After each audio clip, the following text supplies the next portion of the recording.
Professor Dr. Prajit Palit, Assam University. Dr. Manjari Singh.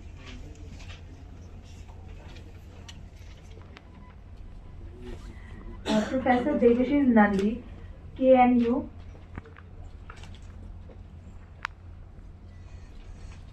And Dr. Navina Amara, MK University.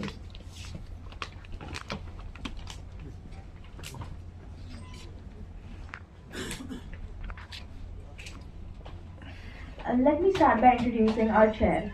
Dr. Hibatullah Adam is a professor of economics and associate dean for academic affairs master's program at the Jindal School of International Affairs, OP Jindal Global University. With over 20 years of academic experience, she specializes in international development, green economics, political economy, and global South studies. Before joining Jindal, Dr. Adam taught at Aish Shamaz University, the German University in Cairo, and the Arab Academy for Science, Technology, and Maritime Transport. She is the founder and director of the Jindal Center for the Global South, a pioneer research hub focused on South-South cooperation and sustainable development. She has also established the Africa Dialogue Forum, a platform to advance the Better Africa cause through expert-driven dialogue. She has published extensively in peer-reviewed journals and with international publishers such as Springer and Routledge, including Political Economy of Development in the Global South,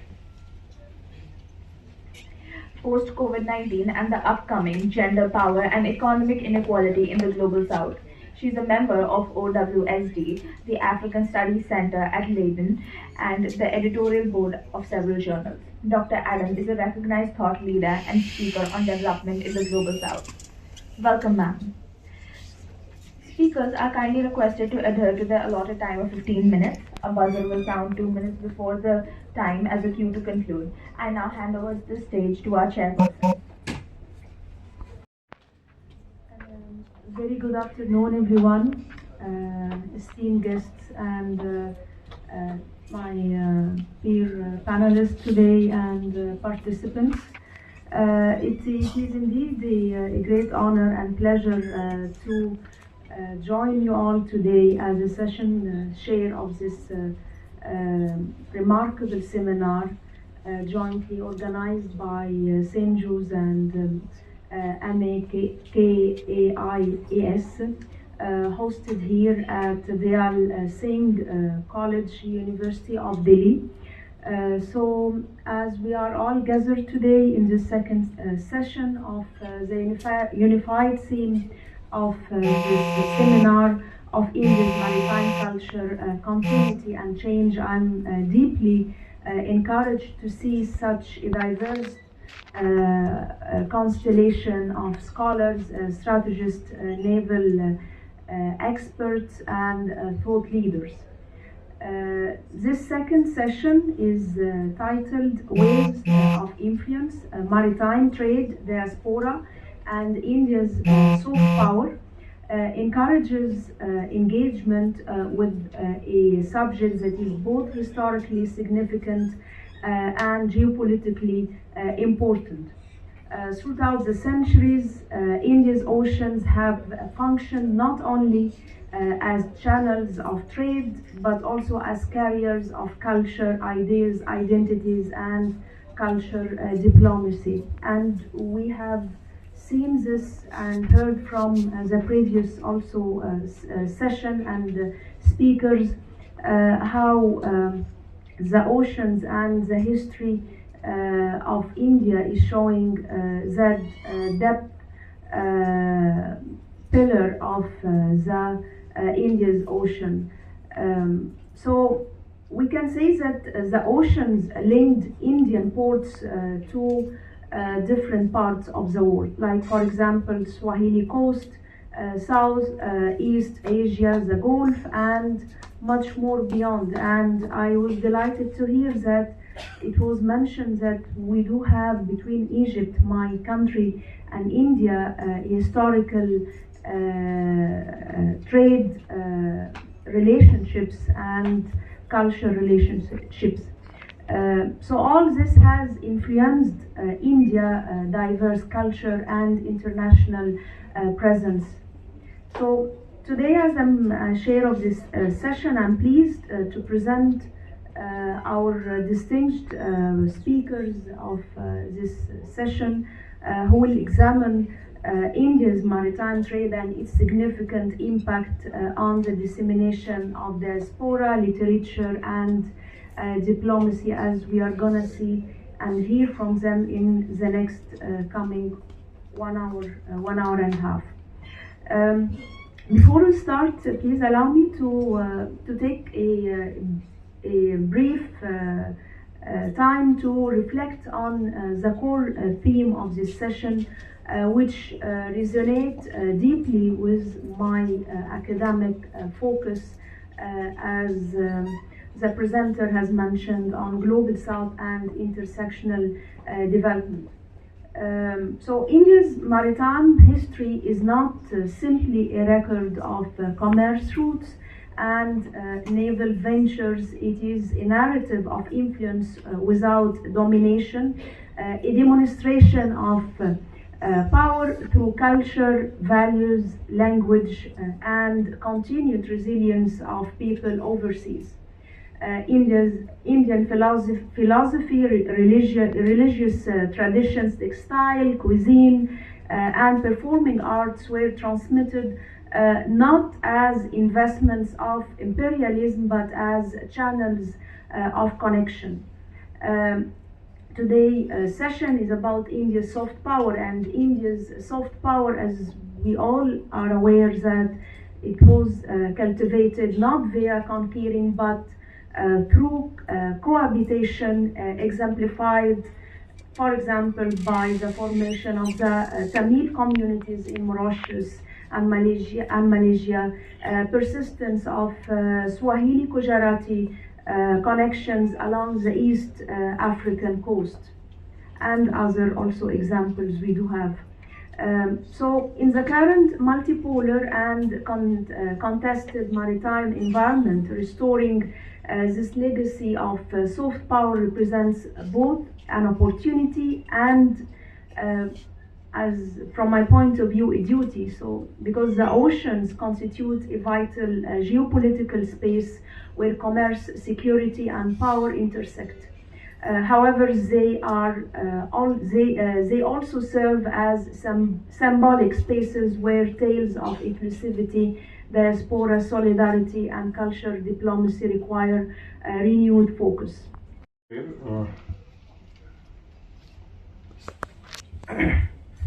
My co-panelists and my dear friends, once again, it's a great pleasure to be here to take a glance on expanding soft power of India in the context of higher education.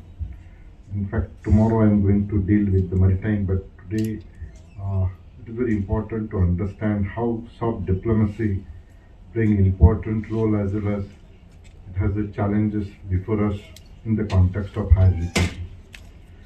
When we talked about higher education, for us now, this new young generation, it is very easy to get admission wherever they want, wherever they, as per their quality, as per their financial capability, they can get admission across the globe considering their academic credentials.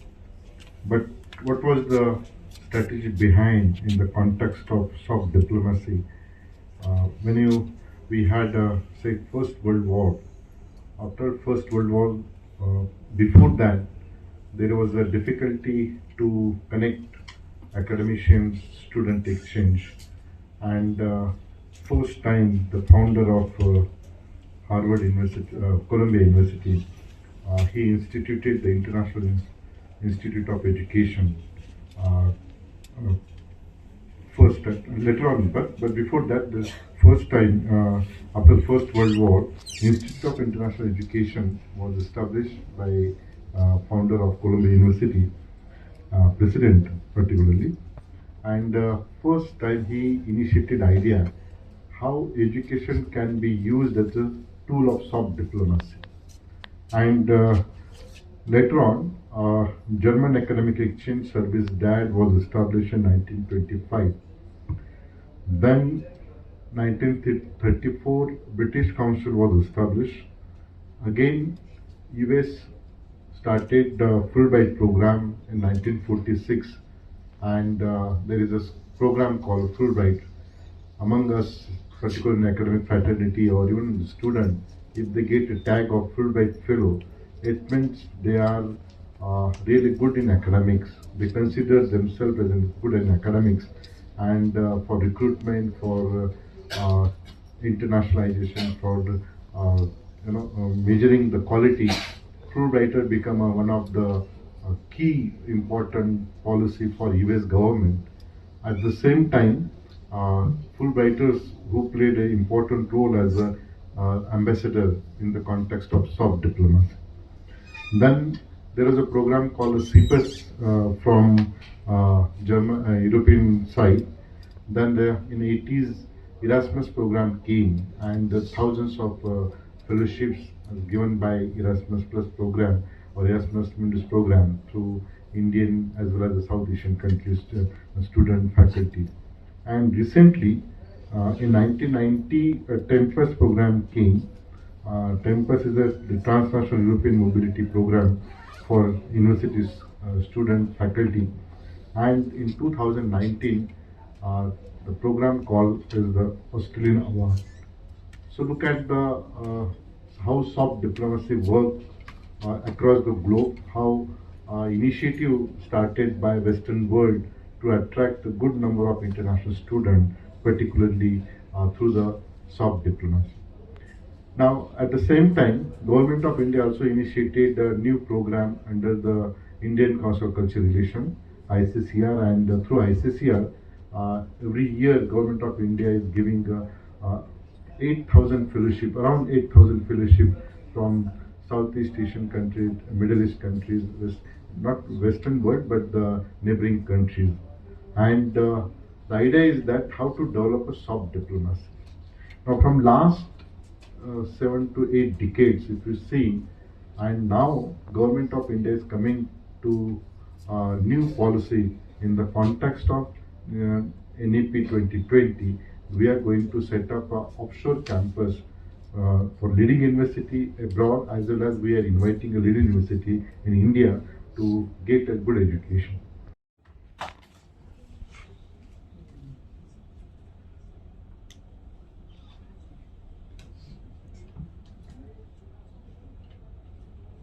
Thank you so much, ma'am.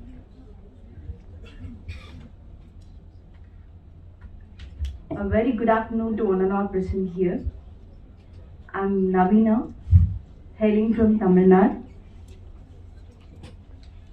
I'd like to thank the organizers for this wonderful opportunity to talk on exploring India's maritime history through literature.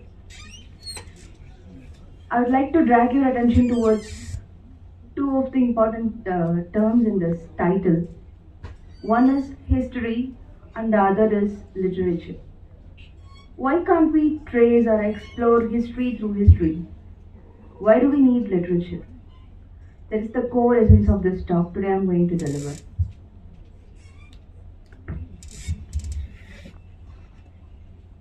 According to New Historicism, Stephen Greenblatt advocates history can be considered as a text and a literary text can be considered as history. This is because, he says, history is also a one-man individual perception and literature is the same. But it is a fusion of fiction and non-fiction. Only thing the reader must concentrate on is he has to divide, he has to extract the fiction from the non-fiction and identify the facts which are present in literature. So hence, literature can also be considered as a text of history, and through literature we can trace and explore India's maritime culture and history. I'd like to quote upon the nautical literature. I'm going to divide this talk into two. The first part of the talk will deal with the Indian writing in English, particularly with special reference to this nautical literature. And the second part of my talk is going to be on Tamil, exclusively on Tamil literature.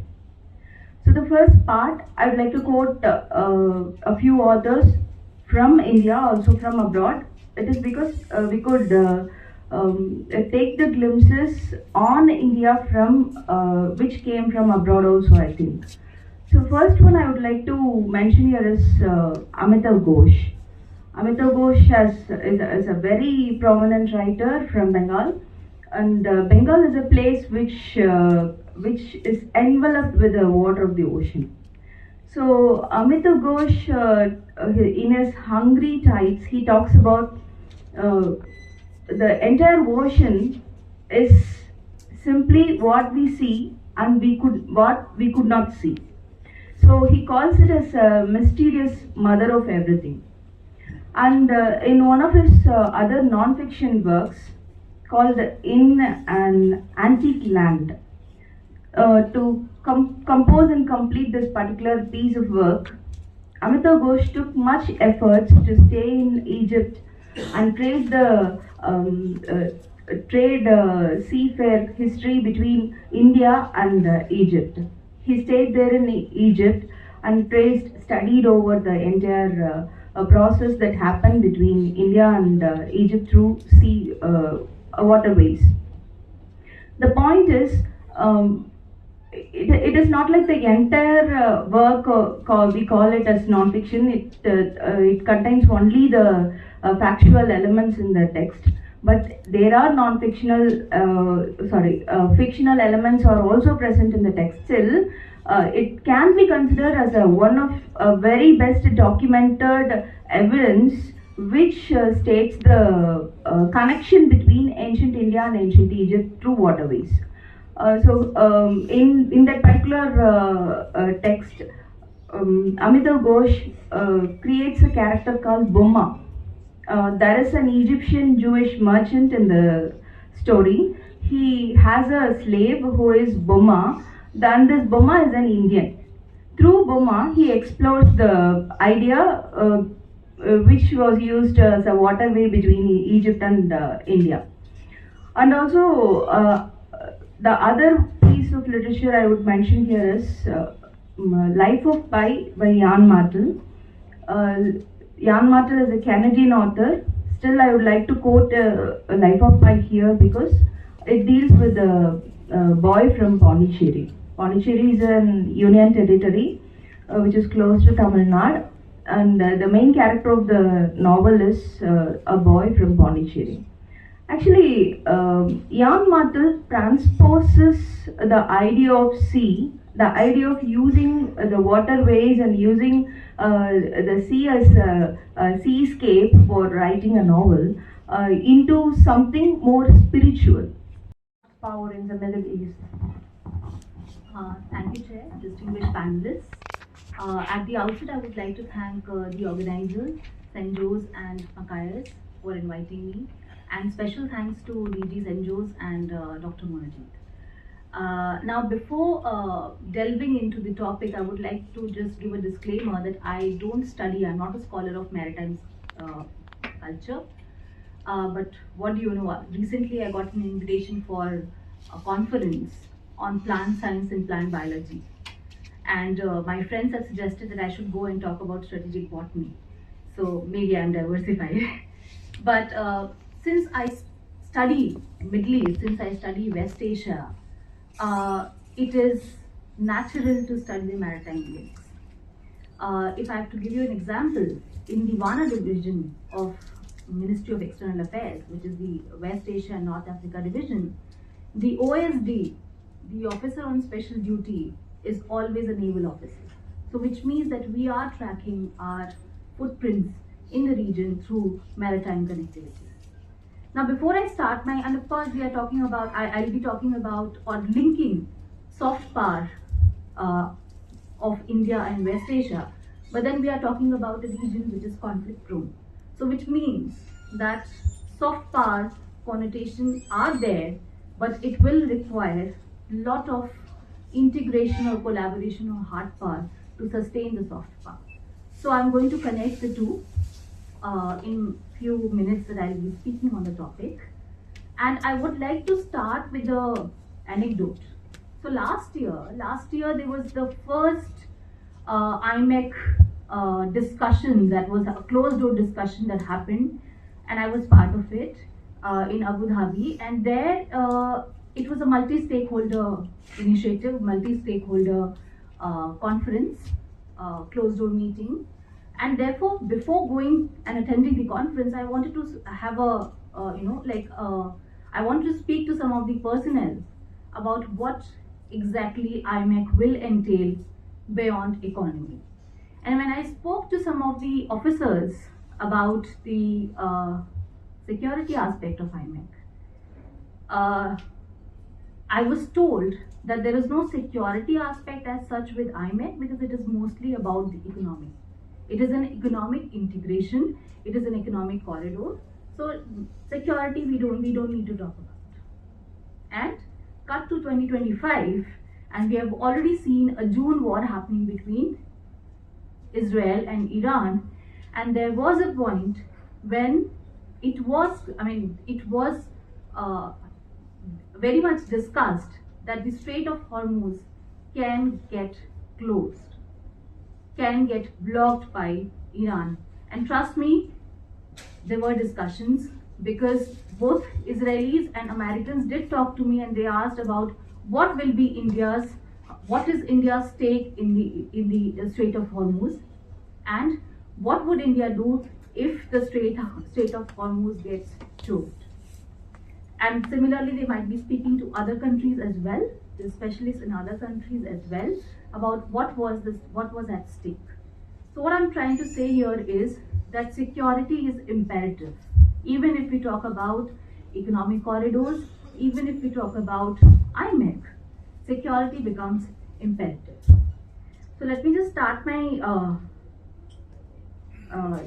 talk by taking you to the civilizational linkages. By the way, when we talk about India and Middle East, there are about 8 stages or 8 phases that the relations has evolved, majority of which has been done through maritime connectivity. And it is the last phase, which is the corridor diplomacy, that will define the role of Indian maritime connectivity with the region and beyond. So when we talk about the civilizational linkages, I mean, already a lot has been spoken about in the first discussion, first panel, that it was the geography and the monsoon wind patterns that were the defining features for Indians at that point in time to become seaborne, to have a seaborne movement towards Western Indian Ocean, from India to West Asia. We all know about the civilizational connects that happened, Indus Valley civilization, the Minoan, Almite, Sumerians, all of that. And what was interesting is, even if we had shared a land border, I mean, we all know that before independence, Iran was our immediate neighbor. So even though there was a connectivity through land that was available, but still it was the maritime connectivity that became the first point of contact between India and West Asia. And that happened because most of the civilizations developed along the coastal plains. That was the reason why it was easier to connect through maritime linkages than land routes. So, Honorable Chairperson and other eminent speakers, respected participants and others, students. So my presentation, I can talk about that maritime trade and Indian soft power, how to linkage with the actually Eastern India and Southeast Asia, particularly Burma and Thailand, Indonesia, how they linkage. That is actually I rooted from how our heritage and soft power in that 3rd century BCE, and that is also the dominating. The Mauryan Empire the Chandragupta Mauryan, he was the first time they actually boosted the maritime trade, and also the not only that the maritime trade, but also the intellectually our soft power, the expanding the Southeast Asia. That is that times also he established the Tokushila University. This is the first university in the world, and that is also the internationally reputed, and that also the chancellor of Kautilya and Kautilya Arthashastra. That was we are actually getting that many references and actually inscriptions and other actually they are court rituals of the Southeast Asia country, basically the Thailand and Indonesia and also the Burma. The, this is also this next times, the Ashoka times, the Buddhism actually diffusing the Buddhist trade. We are talking in our actual methodology that trading the Buddhist trade that times that trade route. We are my paper also published the archaeological review. That is also the we are actually the Ashoka is Ashok Samrat Ashok. He also globalization. There are two things. One, the maritime trade, and also the Buddhist culture and Buddhism, the whole Southeast Asia, and extended the Greek and Roman part.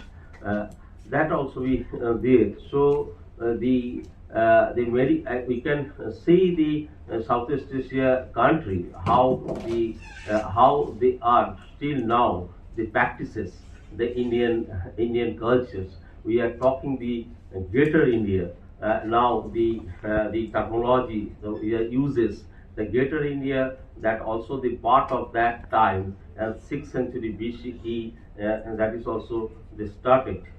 So the how the Buddhism, the Buddhist actually the two sects. There are also the Mahayana Buddhism and also Theravada Buddhism. The both Buddhist sect also the dominating the whole Southeast Asia. That is also the and also the traders also. There are many contribution. I later times the traders how to they contributed the expanding the our ideas, our cultures to that countries, and there how to the actually deep relation between traders and also the missionaries, means that actually missionaries people. To all of you, at the outset, I would like to convey my special thanks to the organizers, especially DG of St. Joe's, Dr. Ashok Kumar Ji, Dr. Manojit Das, for choosing this such kind of very innovative topic, because this is very rare to discuss with maritime culture. We have heard a lot of Indian national maritime security, India's challenges, sea piracy, but this is unique, and this is the confluence of naval experts, academicians, journalists, and policy makers.